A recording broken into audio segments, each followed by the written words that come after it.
Góðan daginn.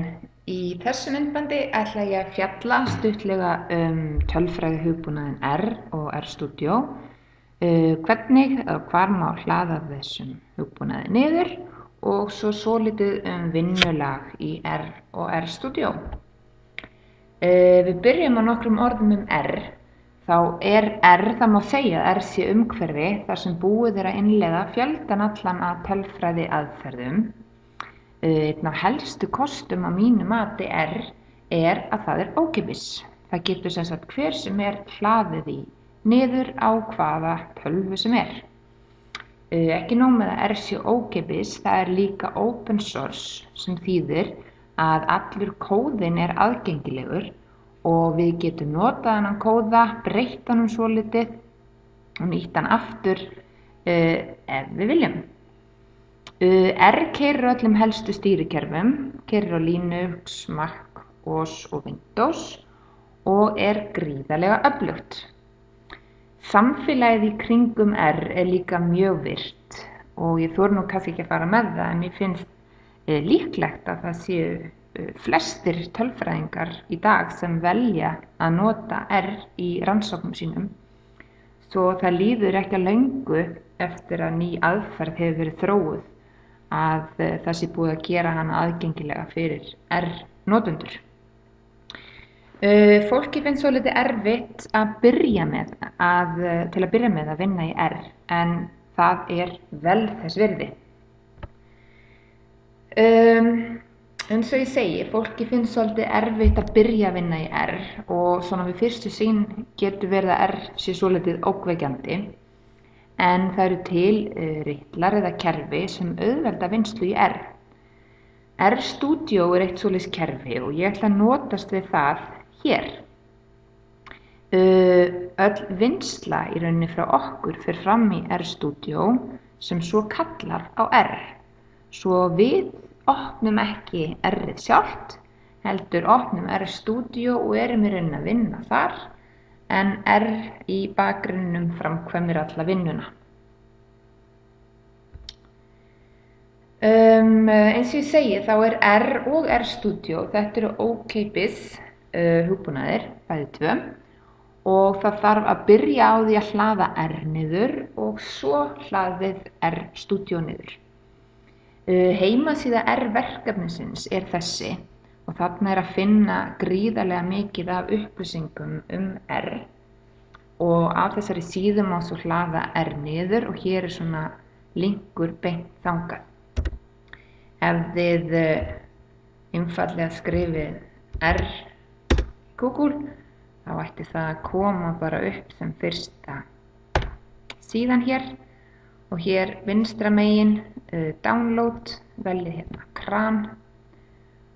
Svo er ágætt að velja bara einhvern stað sem er nálægt okkur, til dæmis Danmörku, fara hér inn og svo veljið einfaldlega Linux, Mac OS eða Windows og fylgi leiðbeiningunum þaðan.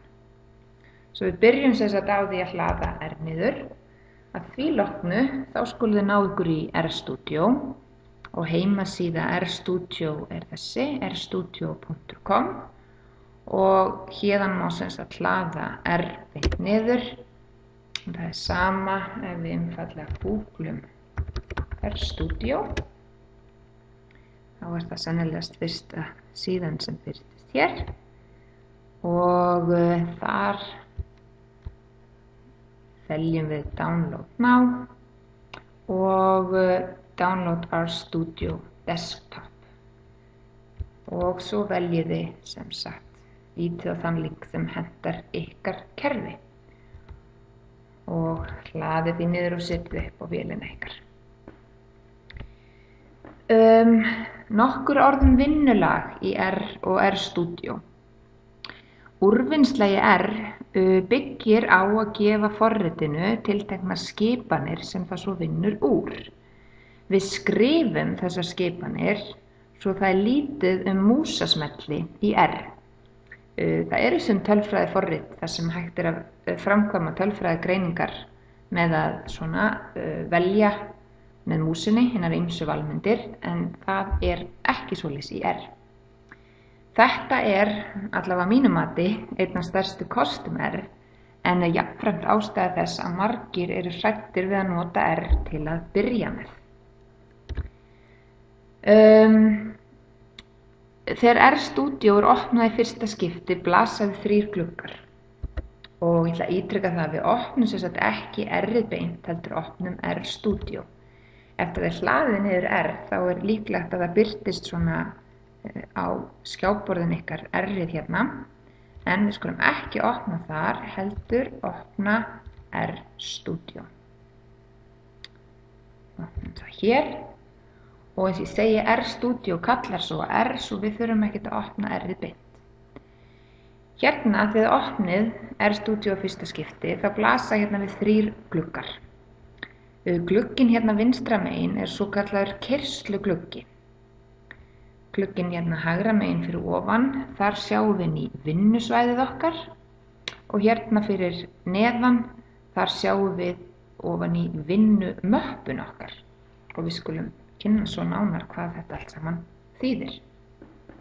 En eins og ég segi, glugginn vinstra megin keyrsluglugginn, hægra megin sjáum við vinnusvæði og svo vinnumöppun okkar þarna fyrir neðan. Og þar eru líka svona flipar, þið sjáum þetta eru skrárnar í vinnumöppunni svokallari. Hér birtast myndir þegar við búum til myndir. Hér listi af svona auka pökkum í R sem mun fjalla svolítið síðar og hér getum við leitað okkur aðstofar. Við þurfum sem sagt að kunna skila hvað keyrsluggluggi, vinnusvæði og vinnumappa og það einn gluggi viðbót sem við munum vinna með og það svokallaður skipanagluggi. En við opnum skipanaglugga með að fara hér í File og New og R skrift. Þá birtist svokallaður skipanagluggi hérna uppi. Við skrifum skipanir í skipanagluggan sem við svo geymum í svokallari skipanaskrá. Svo vinnslan fer í rauninni fram hér skrifum við skipanir sem við svo sendum niður í keyrsluggluggan og R vinnur úr þeim og svo geymum við allt það sem við höfum skrifað í skipanagluggan okkar í svokallari skipanaskrá sem við getum svo komið aftur til síðar. En næsta myndbandi ætla ég að segja ykkur svona frekar frá hvað keyrsluggluggi, skipanaskrá, skipanagluggi og fleira. En hérna í lokin ætla ég bara að sýna ykkur nokkra tengla. Það ofboðslega mikið til R á netinu og þetta sem sagt heimasíða verkefnisins sem ég sýndi ykkur aðeins áðan. Þarna gríðarlega mikið upplýsingum. Hér önnur síða, mjög góð startmethods.net. Hér má finna svokallaða R-cookbook sem yfirfull af upplýsingum og það miklu meira og svo þegar maður lendir í vandræðum þá Google oft afskaplega hjálpsam. En nóg í bili, takk fyrir, bless.